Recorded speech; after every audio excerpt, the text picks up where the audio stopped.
Hello guys, welcome back. पिछले lecture के अंदर हमने कनेक्टिव टिश्यू को कंप्लीट कर लिया था। आज की क्लास के अंदर हम पढ़ेंगे आपका मसल टिश्यू के बारे में। ठीक है, एपिथेलियल टिश्यू हमने पढ़ लिया है, कनेक्टिव टिश्यू हमने पढ़ लिया है। अब आपके दो टिश्यू रहते हैं, कौन कौन से? मस्कुलर टिश्यू और आपका नर्वस टिश्यू। ठीक है, तो मसल टिश्यू की आज से हम क्लासेस शुरू कर रहे हैं। मसल टिश्यू के अंदर क्या है आपका, हमने पढ़ना है मसल जो टिश्यू है वो कहाँ से बना है, कितने टाइप के इसके आगे फर्दर क्लासिफिकेशन है।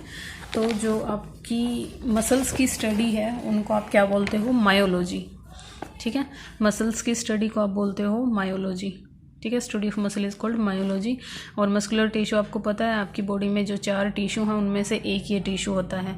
और मसल्स आपकी स्पेशल टाइप ऑफ सेल से बनी होती हैं जिनका नाम क्या होता है आपका? मायोसाइट। ठीक है, स्पेशल टाइप ऑफ सेल से आपकी मसल बनी होती हैं जिसको आप क्या बोलते हो? मायोसाइट। ठीक है, और मसल्स आपकी बोन के साथ कनेक्ट होती हैं। Muscles are joined with bone with the help of tendon. ये हम अभी उसमें कनेक्टिव टिश्यू में पढ़ के आए थे। ठीक है, मसल्स आपकी बोन के साथ कनेक्टेड होती हैं, किसकी हेल्प से? टेंडन की हेल्प से। तो और इसके बारे में आपने जो चीज़ पढ़नी है वो क्या है मसल के बारे में, कि आपकी बॉडी में कितनी मसल्स होती हैं। ठीक है, आपकी बॉडी में टोटल 639 मसल्स होती हैं। और आपके बॉडी वेट का कितना परसेंट आपकी मसल्स बनाती हैं? 50 to 60% आपकी कौन बनाती हैं? मसल्स बनाती हैं। उसके बाद आपको पता होना चाहिए कि मसल खुद किससे बनी होती है। ठीक है, कंपोजिशन क्या है एक मसल की।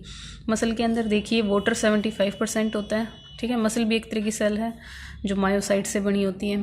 तो उसके अंदर 75% आपका वाटर होता है। मेजर कंपोनेंट अगर आपसे पूछा जाए तो वाटर ही होता है। प्रोटीन आपका 20% होता है। सेकंड मेजर कंपोनेंट क्या होता है मसल के अंदर? प्रोटीन, जो 20% होता है। और कौन सा प्रोटीन पाया जाता है मसल के अंदर? मायोसिन नाम का प्रोटीन। नेक्स्ट है नॉन प्रोटीन मॉलिक्यूल्स, ये आपके 5% होते हैं, जैसे कि एटीपी है, एडिनोसिन ट्राइफॉस्फेट, और आपका क्रिएटिनिन है, यूरिया है, ग्लाइकोजन है। बाकी ये सारी चीज़ें हैं जो आपकी पाई जाती हैं मसल के अंदर। ठीक है, और क्या है आपका, एक लाइन ये आपको पता होनी चाहिए कि potassium is the most abundant molecule mineral in the muscle. ठीक है, मसल के अंदर मोस्ट अबडेंट जो मिनरल है वो कौन सा पाया जाता है? पोटेशियम पाया जाता है। ठीक है, और जो मसल को ऑक्सीजन सप्लाई करता है वो जो एक पिगमेंट होता है, या फिर आप उसको मसल का हीमोग्लोबिन बोल सकते हो, वो होता है आपका मायोग्लोबिन। मायोग्लोबिन क्या होता है? Oxygen carrying iron protein pigment होता है। ठीक है, जो ऑक्सीजन को कैरी करता है, कहाँ पे लेके जाता है? मसल के अंदर। ब्लड से ऑक्सीजन मसल को पहुंचाने का काम कौन करेगा? मायोग्लोबिन।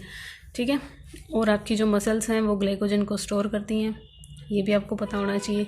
अब ये कुछ एक नंबर के क्वेश्चन आपकी मसल से रिलेटेड। लॉन्गेस्ट मसल आपकी बॉडी में कौन सी होती है? सार्टोरियस। इसको आप टेलर मसल भी बोल सकते हो। ठीक है, एक होती है बॉक्सर मसल, ये कौन सी होती है आपकी? Serratus interior.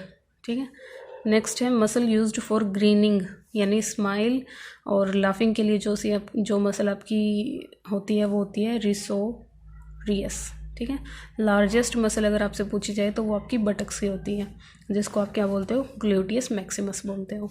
ठीक है, स्मॉलेस्ट मसल अगर आपसे पूछी जाए तो वो कौन सी होती है आपकी? स्टेपिडिस। तो ये कुछ एक नंबर के क्वेश्चन थे आपके मसल से रिलेटेड। मसल क्या स्टोर करती है? ग्लाइकोजन को स्टोर करके रखती है। ग्लाइकोजन क्या है आपकी? ग्लूकोज की स्टोर्ड फॉर्म है। ठीक है, लॉन्गेस्ट मसल आपको पता होनी चाहिए, लार्जेस्ट पता होनी चाहिए, स्मॉलेस्ट पता होनी चाहिए। और स्माइलिंग के लिए आपकी कौन सी मसल यूज़ होती है, और बॉक्सर मसल कैसे कहते हैं। ठीक है, ये कुछ आपके पॉइंट्स थे। उसके बाद है आपकी जो मसल्स हैं वो कितनी तरह की होती हैं। ठीक है, टाइप्स अगर आपने पढ़ी हो तो कभी, तो आपकी मसल 3 तरह की होती हैं। ठीक है, there are 3 type of muscles. सबसे फर्स्ट है आपकी स्केलेटल।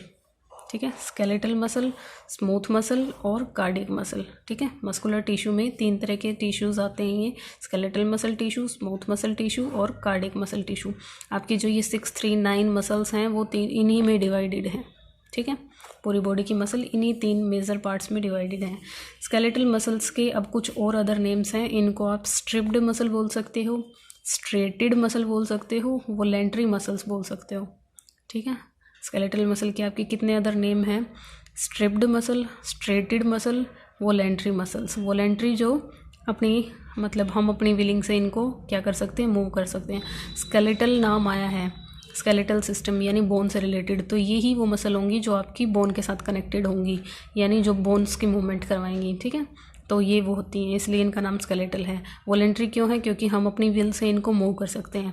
स्ट्रेटेड क्यों है? जब इनकी स्ट्रक्चर देखोगे तो उसमें आपको ब्रांच लाइक प्रोसेस देखने को मिलेंगी, तो इसलिए स्ट्रेटेड नाम आया है। नेक्स्ट है आपकी स्मूथ मसल। स्मूथ जो मसल है उसके अदर नेम सब आपको पता होने चाहिए। अगर ये स्ट्रिप्ड हैं तो ये कैसी होंगी? अनस्ट्रिप्ड होंगी, अनस्ट्रिप्ड, या फिर इनको आप नॉन स्ट्रेटेड मसल भी बोल सकते हो। इनके ऊपर आपको कोई ब्रांचिंग प्रोसेस देखने को नहीं मिलेगी। और ये विसरल मसल्स भी आप इनको बोलते हो, क्योंकि आपकी बॉडी के जो इंटरनल ऑर्गन्स हैं वहाँ पे ये पाई जाती हैं, इसीलिए इनका नाम क्या है? स्मूथ भी और विसरल भी। इनवॉलेंट्री मसल, हमारा इन पर कोई कंट्रोल नहीं होता है, ये ऑटोमेटिक होती हैं, अपने आप ये काम करती हैं, ठीक है। और थर्ड है आपकी कार्डियक मसल। कार्डियक मसल का जो अदर नेम है वो है इनवॉलेंट्री मसल, ये भी हमारे कंट्रोल में नहीं है। और जो थर्ड नेम है इनका वो है स्ट्रेटेड मसल, इनको आप स्ट्रेटेड भी बोल सकते हो। तो ये ऐसी मसल हैं जिनके अंदर स्केलेटल और स्मूथ दोनों की एक एक करेक्टरिस्टिक है। क्या? स्ट्रेशन की करेक्टरिस्टिक और यहाँ की इनवॉलेंट्री की। तो ये आपकी स्पेशल टाइप की मसल आपको देखने को मिलेंगी। इनमें से जो ये इनके अदर नेम्स हैं, इनमें से आपको एक एक नंबर के क्वेश्चन बहुत ज़्यादा मतलब आपसे पूछ सकते हैं, बहुत सारे क्वेश्चन बनते हैं इनके अदर नेम्स रिलेटेड। तो नेक्स्ट लेक्चर के अंदर हम स्केलेटल मसल को डिटेल में स्टडी करेंगे, ठीक है। Thank you guys.